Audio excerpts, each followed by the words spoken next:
everybody, this is Josh Cook, aka Seizures Palace, and today I'm going to be doing the second video within a new series that I'm creating, which is basically Song a Week. I create a song a week. Some of the songs are going to be for certain projects, other songs are going to be collabs, other songs will be compositional challenges based on what you guys submit to me. I'm always up for a good challenge. Let's just leave country music out of it, would we? I think I just lost like 2 subscribers out of my current 25. Let's up that number a bit, by the way. Share this with your friends. Like, comment, subscribe, view things in the video, listen with your ear holes. Let's get into it. Today I'm going to be doing a song for a good buddy of mine, Jake Wright, who has his own vlog. And if you look over this way, there's going to be a little link that you guys can click on to check out his vlog. He wants to update, and I'm going to use the word revolutionize his intro song and outro song for his vlog, and that's what I'm going to be doing today. And he gave me a suggestion as to style. He actually gave me a few suggestions, but one that resonated with me, and it was his first pick. Oftentimes, people's first suggestion is the one they like the most.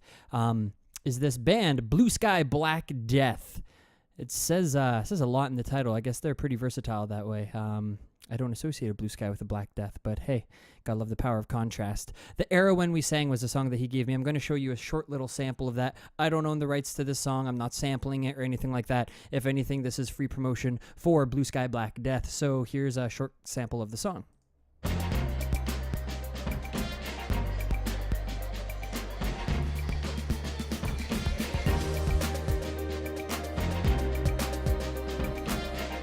Okay, so that's the idea. There's some singing that comes in later and stuff, but I'm not going to be singing on this track or having any guest artists to sing on it. It's meant to be an underscore, something that can kind of catch the interest off the start, but then kind of meld into the background after that. So all I have open right now is an instance of Battery 4, and we're going to start with that. I'm going to kind of use the basic funky sort of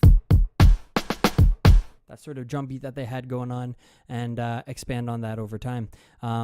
Let's just get right into it. So I've picked about 110 beats per minute, which is pretty close to Blue Sky Black Death. In case you guys have never used this tap tempo in your program that you're using in Ableton, it's in the top left corner. Just tap along with the song that you're listening to, and the number will change. It'll tell you approximately how fast you're tapping. So after tapping along with the song, I got to about 110 beats per minute, which oddly is the same tempo as the first Song a Week that I did last time. So getting into it, let's record the drum beat, just the bass and snare. I find it a bit easier just to record those two together rather than trying to throw in the, I was gonna say hi-hat, whatever they got going on there. Yeah, we'll find a good hi-hat later. Okay, so here's the basic drum part. I'm gonna loop it a few times in case there's one that I like more. So here we go.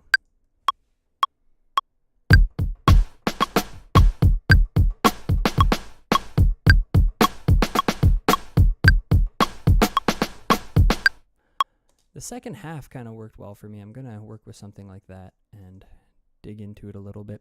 I'm going to today, I use Logic as my, not my DAW, but rather Logic Groove Pool or Swing last time. I'm going to go over to the MPC and keep it at a lower number around 54. I like their swing. Emulates the old MPC swing, and I was a 90s kid, so the hip-hop I listened to was very MPC heavy. Okay, so Command All, Command U, that's going to quantize. Let's listen to how it sounds without any groove. I want a bit of a flam on this one here. Yeah, so that's a flam is basically, if you're not a drummer, when one note kind of almost glides into the next. Instead of playing 2 at the same time, you get that sort of sound. Basically a quick delay. So let's listen to that.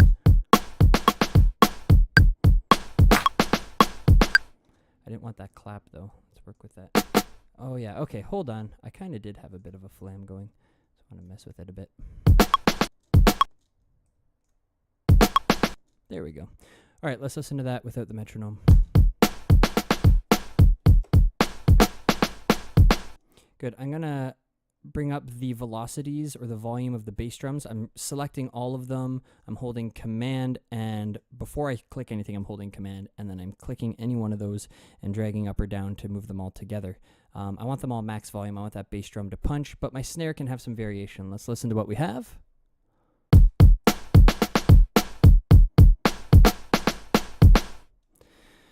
Okay, let's get some hi-hats in there. I'm going to kind of want to create a secondary drum part just in case I want to use something different down the road. Let's go with something very similar. Again, I'm just going to improvise it. Let's see what happens. Starting here. Metronome on. Here we go.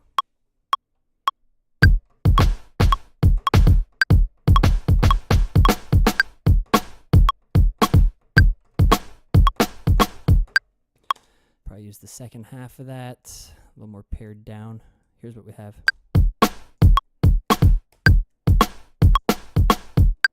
With a bass drum on beat 1, and again, I'm going to take all those bass drum hits, bring up their volume. Okay, and then I'm going to apply the MPC swing to that. I'm going to apply the MPC swing to the first one as well. That's over in the little groove area within the clip section of that particular clip. Let's listen to it with the swing. I'm going to throw in one extra bass drum hit here. Bass drum hit here. English, Josh. English. Here we go. Not there. Let's try a few different spots.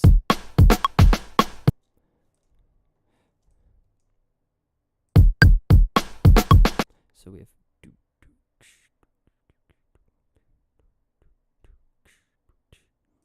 maybe here.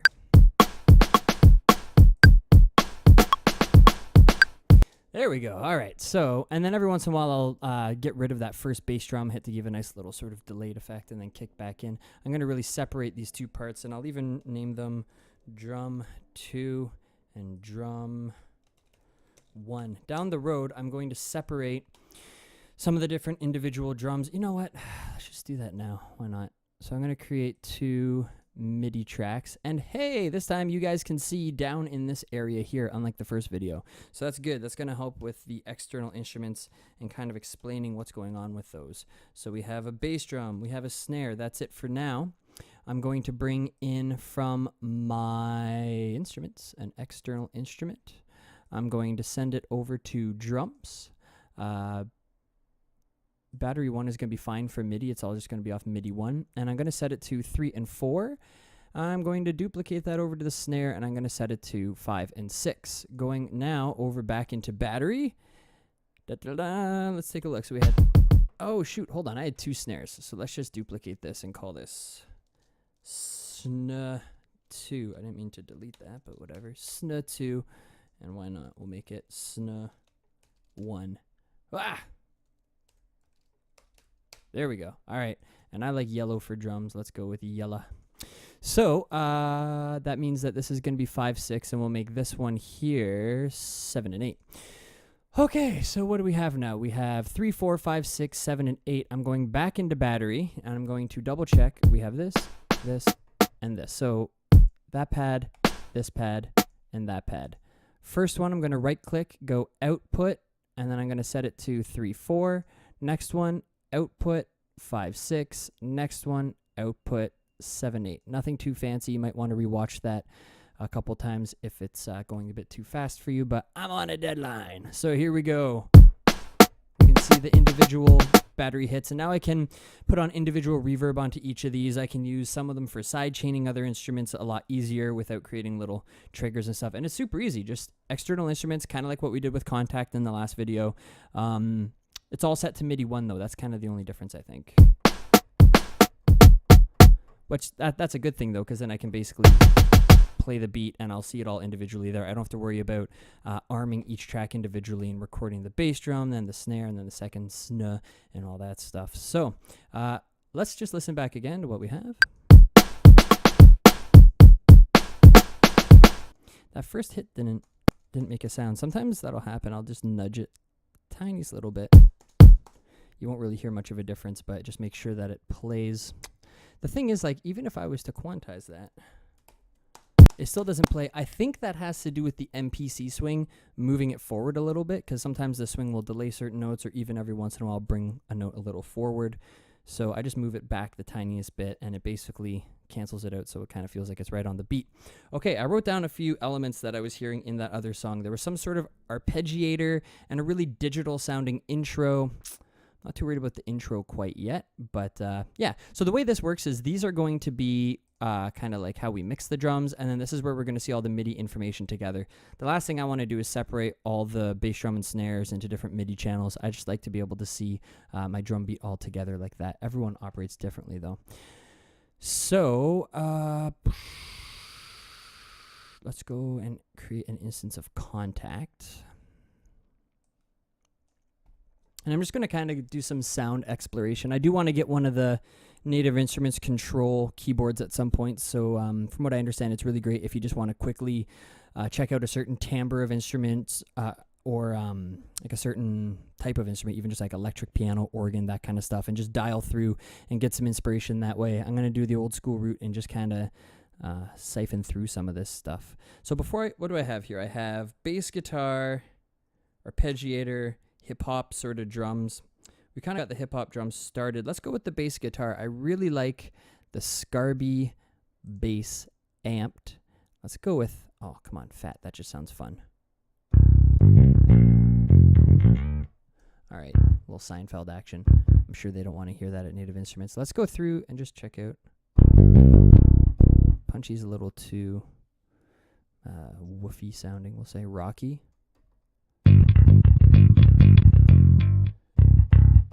Lots of grit. Flea would be happy from the Peppers. I'm still liking Fat. Let's just check out Deep and then move forward. Deep and then move forward from there.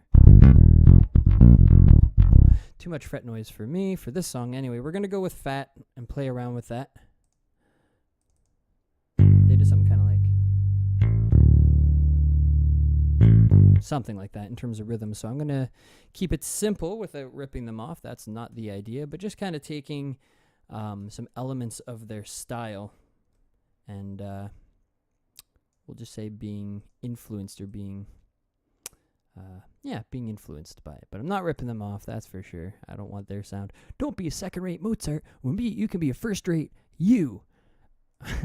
All right, let's go through. Let's try it out. Here we go. What key do I want to be in? I guess that's important. I picked G for the last song. Let's go a little deeper. Let's go F maybe.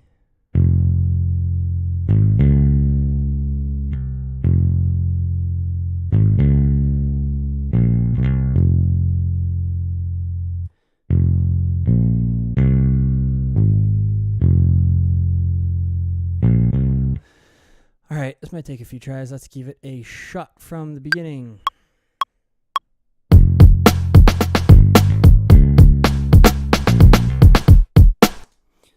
I'm happy enough with that, and then we'll create a second bass part for this guy over here, or this girl over here.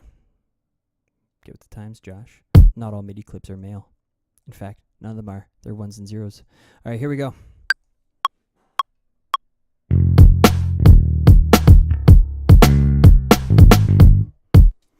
All right, just a little walk down sort of thing. I'm going to go in, quantize. Whoa, hold on a sec. What are my quantize settings at? 16th notes. No, don't quantize. Not if you're going to be doing that shit. Okay. Stuff. All right. I don't know why I'm apologizing. I figure every once in a while one of my students might leak onto this and, got to be a good role model sometimes. Let's unfold this stuff so I can see it a bit better. I'm just kind of tweaking things up a little bit here. Oh, here we go. Let's listen to that one. I actually liked it more when it was just really loose. Let's listen again.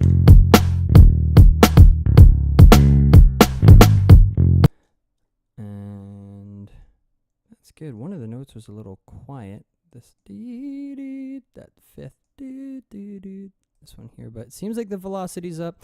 Anyway, this is the secondary part. I'm not too worried about it for now. Let's get to the bulk of it. I might not even use this. It's just for other ideas.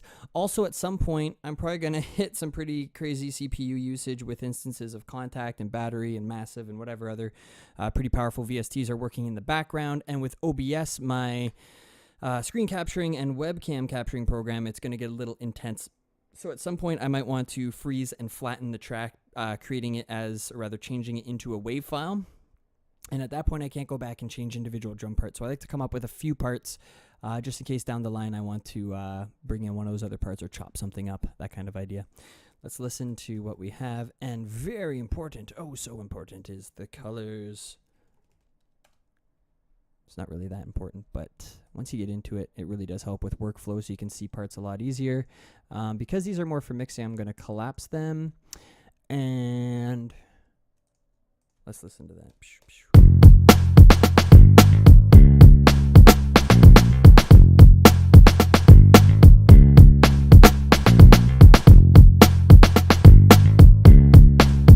All right, the bass I'm not going to be freezing anytime soon because I'm not so sure I'm really happy with it. We're just going to save this as JW intro, I don't know, we'll call it vlog tune, save it onto the desktop. Why not? Just get a quick little save going there. Okay, and then in comes the arpeggiator. Let's create a new MIDI track. Let's drag in an instance of Massive, and I'm going to be... we'll call it cheap, but I don't think it's that cheap. We're basically going to go through and look at some presets. I'm just going to find something that's close to what I'm looking for. I'm going to drag in my arpeggiator now. I could do my arpeggiation through Massive, but I like Ableton's arpeggiator. It's pretty simple to use. You can see there's even a bunch of arp patches, kind of as presets. I prefer to do it my own way. Sounds like the Aquabats.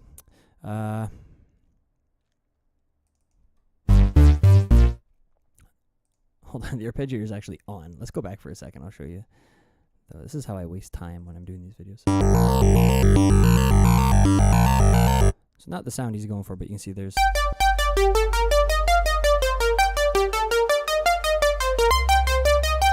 some pretty cool arps in there. I'm pretty sure a lot of these were done by Echo Soundworks through ADSR Sounds. If you haven't heard of ADSR Sounds, check them out. I did a video for them a long time ago just for fun. And I get a lot of my presets through them. I'm really happy with Echo Soundworks and a lot of the heavier stuff that he does. Anyway, enough about that stuff. Let's try to find something that works. Plucks might be nice. I'm going to bring it up a couple octaves. Getting closer. It's still one. What am I doing? I like that one. That's kind of nice too.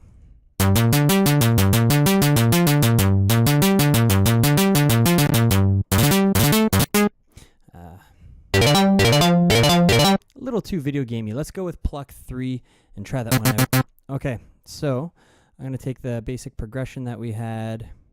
Let's try triplets just for fun. Oh, whoa, wrong key. Hold on, let's try that again.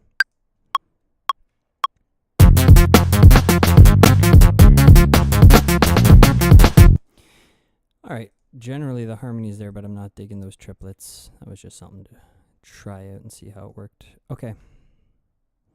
Let's take that, duplicate it, Command J for joining them all together, and we'll play around with the arpeggiator a little bit. So I narrowed down the gate a little bit to 25%. Listen to what happens when you open this gate up here. It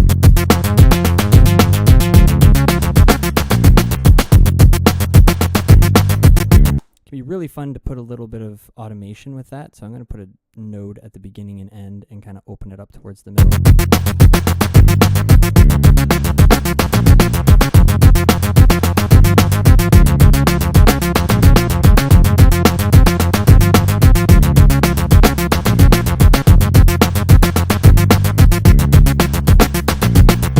Let's try something similar, but at the same time have a filter working with it. So starting from the lower end of the filter and brightening it up a little as it opens up.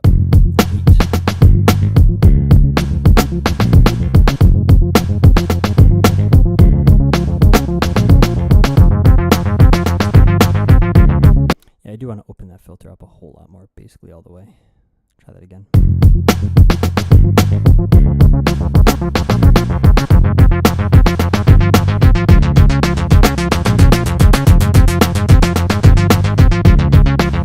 All right, I got the right idea going, but I want to actually duplicate that so it kind of just quickly goes down and reopens again, something like this.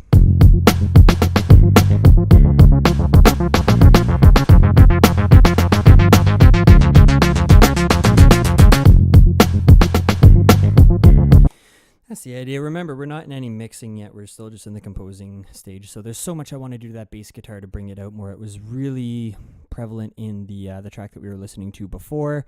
Had a whole lot of low end. And I'm also going to do afterwards, probably after I even record this whole video, I'm going to go back and put in some turntable crackle and little ways of saturating it so it sounds a little bit more overdriven and hip-hop. I can actually show you guys now real quick. How did I... All right, yeah, sorry, of course, it's so simple. Into instruments, it's, no, audio effects. Vinyl distortion, here it is. So I'm going to drag in vinyl distortion and play around with, there's a way to get a crackle out of this, here we go. So you just kind of noodle around with this. You can change how dense the crackle is.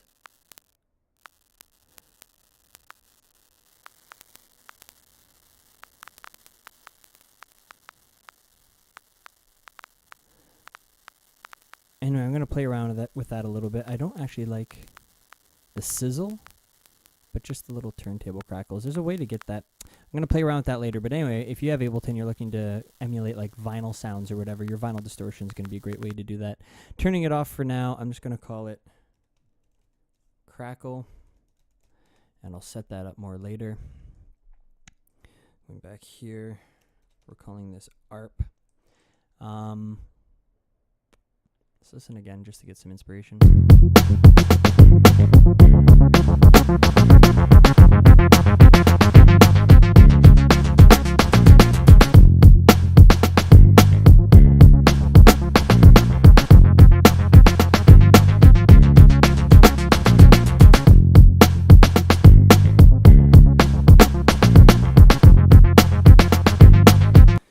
Okay, quick save. It's just, at this point, I'm not overly inspired for what my next instrument's going to be. And this is going to happen, and it's not a good time to just stop composing and be like, I'll have a coffee and come back to it later. I'm going to take a look at the list that I had for suggested instruments. I had horns, choir, hip-hop drums, arpeggiator, atmosphere, and digital distortion, and then the turntable crackle. Maybe now's a good time for us to bring out the choir. And that's something that introduced itself kind of later in their song, and I think it's a good idea in this one as well, too. I don't want to go too orchestral almost too soon. So I'm going into the Contact Factory library. Ooh, look at that. It's already on choir. And then the O is not ooh, remember. The U is ooh. There's our sound. Might play around with the reverb style type. No. They're all very similar sounding. Just go with what they had off the bat. Okay. It's very possible that we could even just take the arpeggiator chords and copy and paste them. Let's try something like that. I'm gonna go no drums for a second.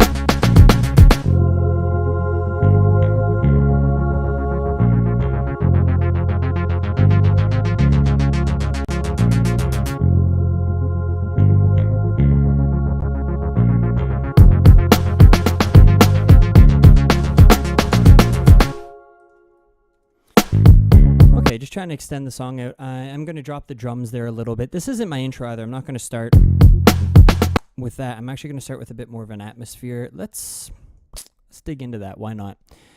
How am I doing on CPU right now? Oh, we're laughing. We're doing good. Okay, so I'm going to quickly save. We're going to create another instance of battery. This time, it's just for the sake of freezing it and flattening it. I just want something simple. I came across a kind of cool one recently, which was, it was called like CD1. It was one of the presets in battery. CD1 kit. Listen to these sounds. Lots of weird sounds. So it's kind of what we're going for, is some sort of sound design thing. Let me just play around for a second. What do we have here?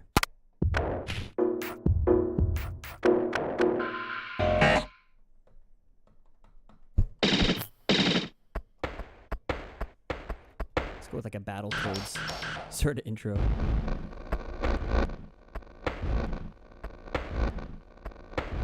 It's kind of neat. What's that long one? Let's get rid of that for now. Okay, metronome's on. Let's make sure it's from the very beginning.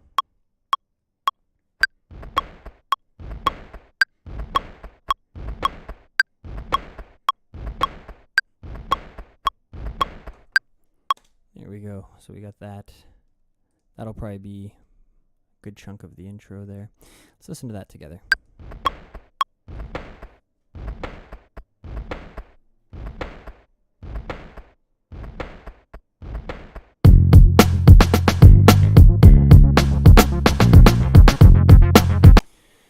Okay, there's going to be more layers to that later, but for now we'll call it drum. How about lil drum loop? Something like that. I like to extend these out a bit more so I can see what's going on there. I'm going to create it as like a shade of gold, which is still drum related for me, but it's a different type of drum, or has a different function in the song, we'll say. I'm going to name it Little Drums. We'll take the bass parts, join them together, call it bass 1. This is Command R in Ableton to rename, by the way. This is your basic stuff, though, but hey, gotta tailor to some of the beginners that might be watching. ARP, question ARP. And lastly, it's very possible I might chop these up later. I'm just a little bit of a fanatic sometimes for trying to keep things organized within my sessions. We're saving. Choir is gentle, so we're going to make it like a nice gentle pinky sort of color. ARP is kind of brilliant. We'll make it like a nice silverish blue. I don't know. Use your better judgment. Let's listen again from the beginning. And actually, I'm going to copy and paste my choir and filter it a little bit off the start, kind of like what we're doing with the ARP. All right, so you can still hear that a bit. And oh shoot, one thing worth mentioning is I generally want my filter all the way up. I might even turn this off if I'm not using it, but for the most part, when it's turned all the way up, I mean anything above 20 kilohertz, I'm not losing a whole lot for our choir at this point. So I'm going to make sure to anchor that all the way up with a node there. And I probably won't even open it up all the way, maybe just part of the way. Let's listen to that.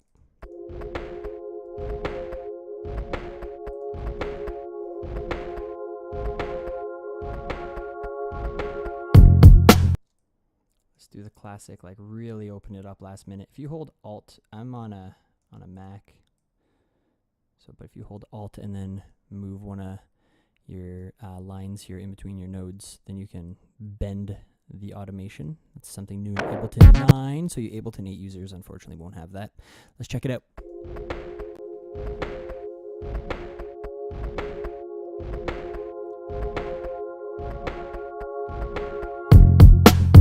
All right, well, I want the volume to be up a whole lot higher as it kicks in. There's going to be other sounds and stuff. I'm creating the numbers. If this was you doing paint by numbers, this is me creating the numbers. We haven't started really painting the picture yet, though. So let's listen to what we have after that again.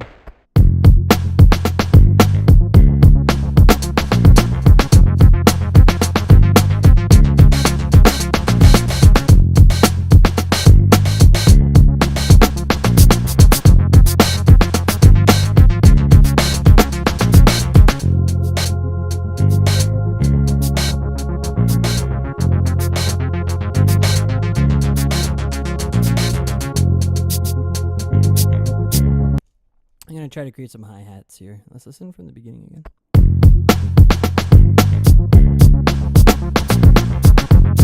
Yeah, basic shaker to start. Let's do that.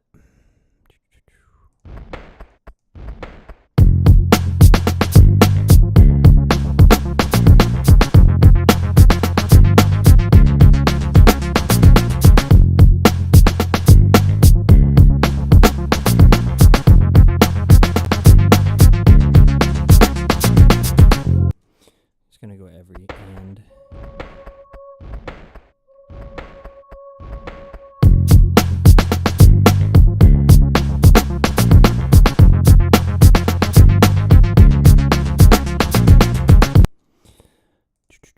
Got it. All right.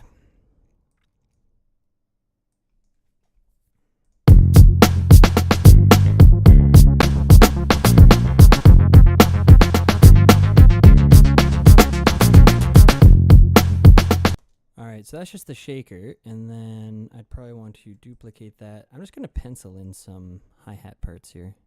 Some nice ones on the sharps here. Too much.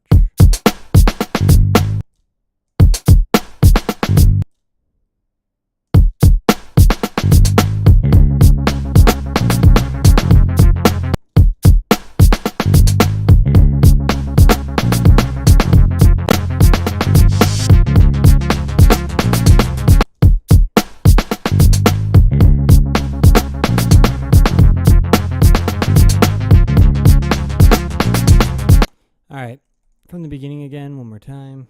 Quick save. Let's test it out.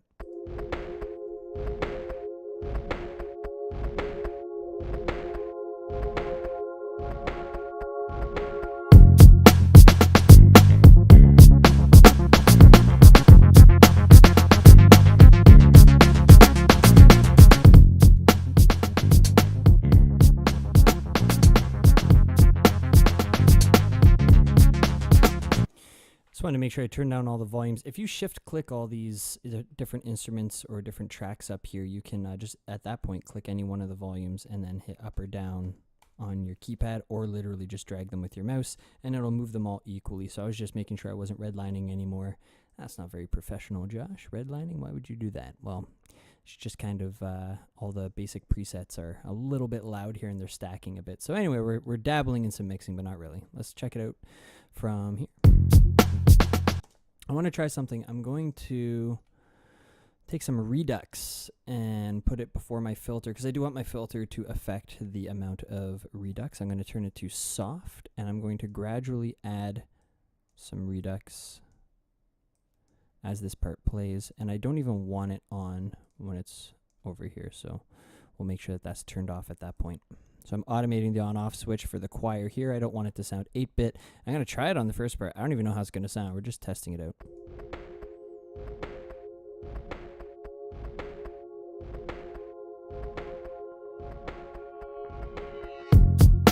It's cool. I'm going to overdo it a little bit, though. Test it out. Open it up all the way.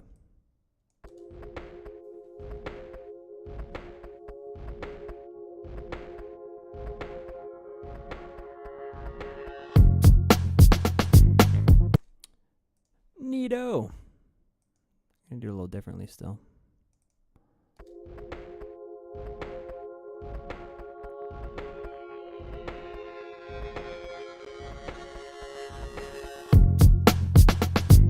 And I'd probably put a little bit of a delay after something like that. So what I'm gonna do is create a quarter note delay that's offset by just a little bit, turn the feedback up to about 2-ish o'clock, make sure that my dry wet is 100% wet. We're going to automate a little echo at the end there. Let's check that out. I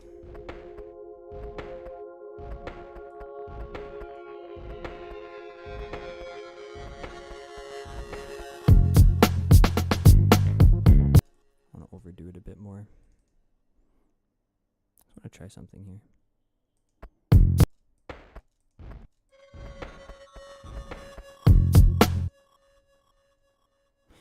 Yeah, we're good with quarter. Okay, let's listen again.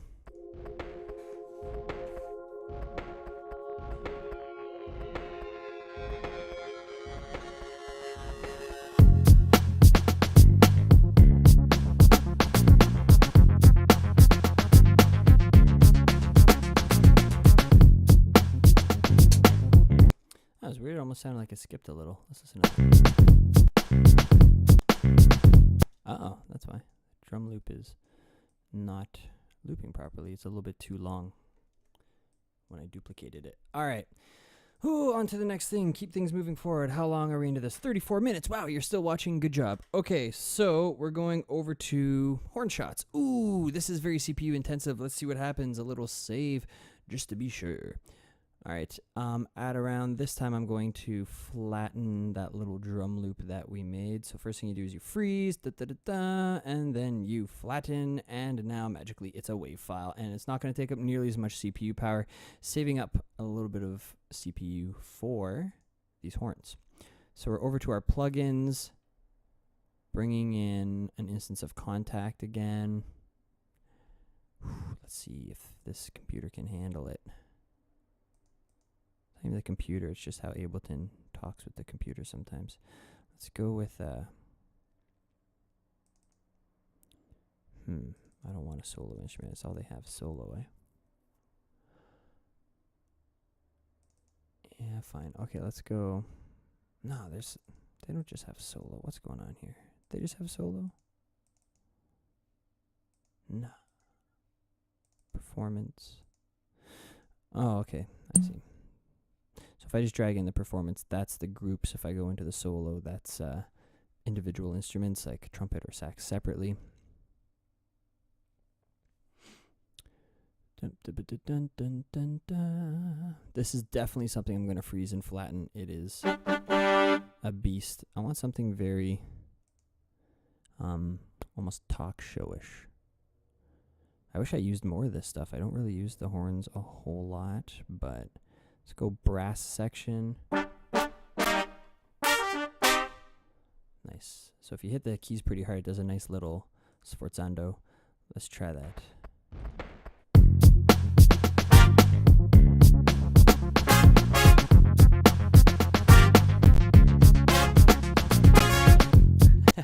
Nope. All right.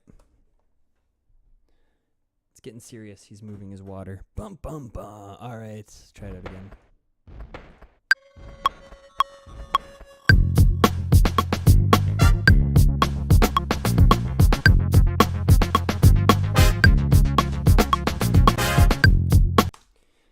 Something like that. I was playing in G again. It's like G's my key or something.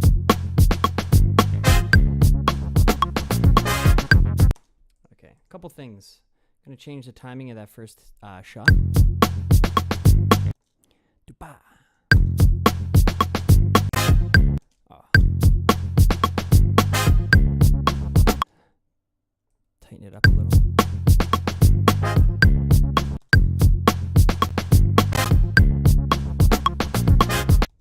Second time is going to be a little later.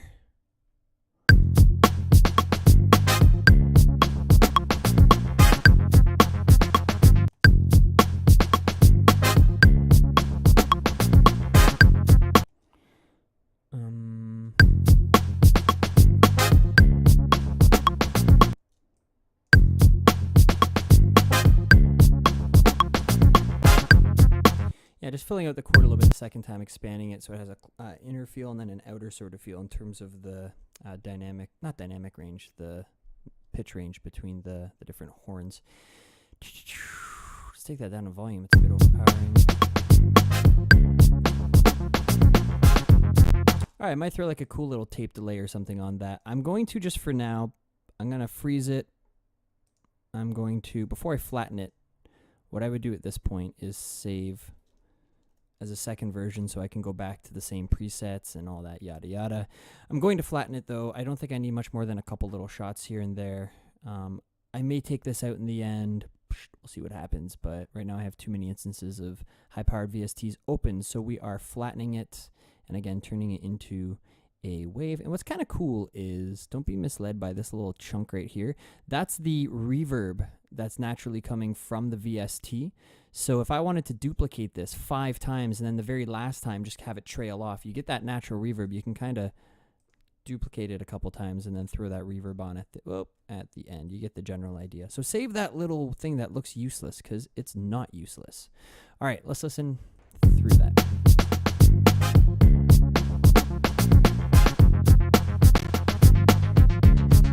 Okay, and there's one more thing that I wanted to add that is not inspired at all by the first song, but rather just kind of where music's at right now, like this whole future bass sound and that kind of stuff. So first of all, I'm going to call this brass. It's kind of a nice brassy color. Let's keep it there. Let's go with a new MIDI track. I'm going to bring in... let's try out Massive. I think I have the right patch in Massive. Okay, I'm looking for, I bought a future bass pack recently through ADSR. I just need the pad sounds. Let's listen to a couple of these. Wow. Sorry about that. These are not pads. These are pads. That's a bit much. Too much is going on here.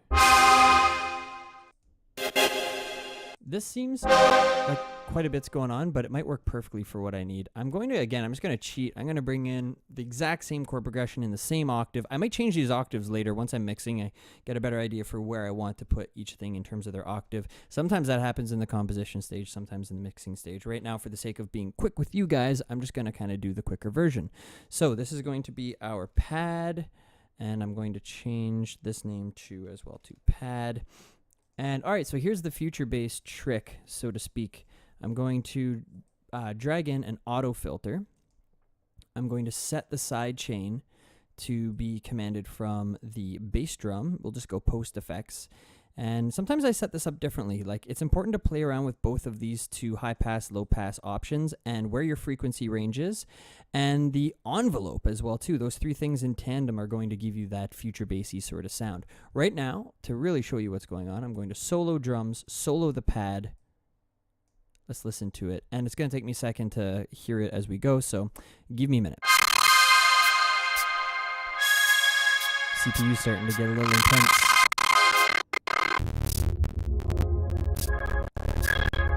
It's too much. It's too much for me to deal with right now. This is too much CPU stuff going on. Let's freeze some stuff. Freezing the bass. Freezing allows you to unfreeze later. You're not committing anything, but it's supposed to save CPU. I say supposed to. It does, but there's still some times where I freeze almost all my tracks and the CPU is still just going crazy. I think it would be great to have like a version of Ableton that could use up to 8 or 16 gigs of RAM. I'm no IT guy at the end of the day, so maybe there's some limitations that stop it from doing that. But for right now, we're going to freeze and see if that helps us. I really just want to get this pad recorded.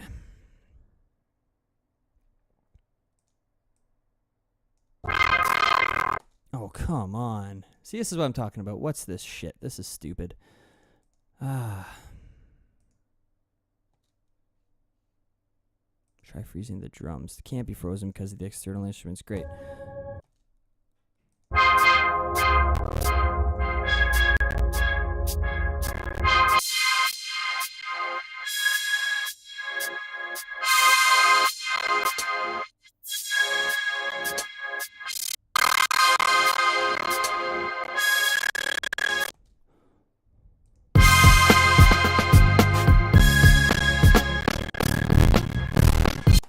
Oh, I'm gonna go freaking crazy. So anyway, with OBS running, with all these things frozen, I mean, I have 16 gigs of RAM on this computer. I have tons of free space. I still don't know why this stuff won't work perfectly. It drives me crazy that I get to watch everyone else's tutorial videos, and so many of them just run smooth. I think a lot of it has to do with, to be honest, I run a Hackintosh, and so there's some stuff that I don't know about performance in terms of Hackintoshes. I had a good buddy put this together. It's been a great computer, but man, does it ever like to choke up on once I get a few major VSTs running all at once.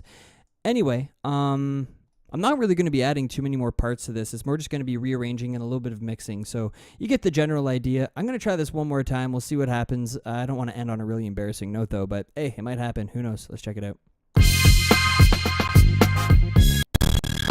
Yeah, it's just going to keep being a bunghole. Okay, so anyway, I'm going to wrap up there for today. You guys have been watching for a while now. It's been 43 minutes. I'm going to take the next 15 minutes to half an hour to duplicate some parts and play around with this, and hopefully with OBS closed, it'll all work well for me. And this song will be going up soon. Right now it's Friday. I'm not going to be putting this up until probably Wednesday or so, so I'll be posting this in a few days. You guys, by the time I post this, it'll be today. I'm posting it today, guys.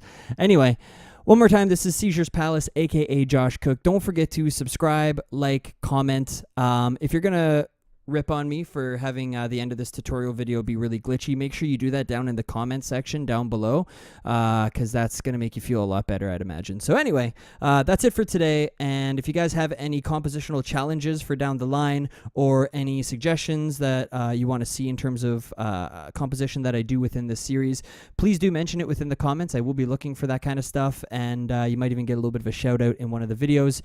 Anyway, that's it for today. Peace out. You stay glass, sand.